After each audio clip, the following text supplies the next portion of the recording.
যাদের বয়স 18 থেকে 30 বছর তারা এই কথাগুলো অবশ্যই মনে রাখবেন। বাইক বা কার চালাবেন সাবধানে চালাবেন। সুন্দরী মেয়েদের পেছনে না ঘুরে ক্যারিয়ার ঘটনে মন দিন। যত বন্ধুদের সাথে হাসি তামাশা করবেন ততই সময় নষ্ট করবেন। রবের ওপর বিশ্বাস রাখুন, ভালো কিছু হবেই। যে কোনো নেশা থেকেই দূরে থাকুন, সেটা মেয়েই হোক না কেন। আবেগের দুনিয়া থেকে বের হয়ে বাস্তবতা বুঝতে শিখুন।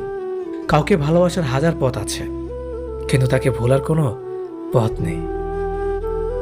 জীবনে যত বেশি মিথ্যা কথা বলতে পারবে তত মানুষের ভালোবাসা পাবে। যে বলে অমুক ভালো না তমুক ভালো না, আসলে সে নিজেই ভালো না। সময় বলে দেয় কে কার কতটা আপন। সময়ের সাথে বদলে যায় অনেক প্রিয়জন। সময়ের সাথে বোঝা যায় কে আপন কে পর, কে বন্ধু কে স্বার্থপর। অতিরিক্ত শব্দটাই সবচেয়ে বেশি ভয়ঙ্কর।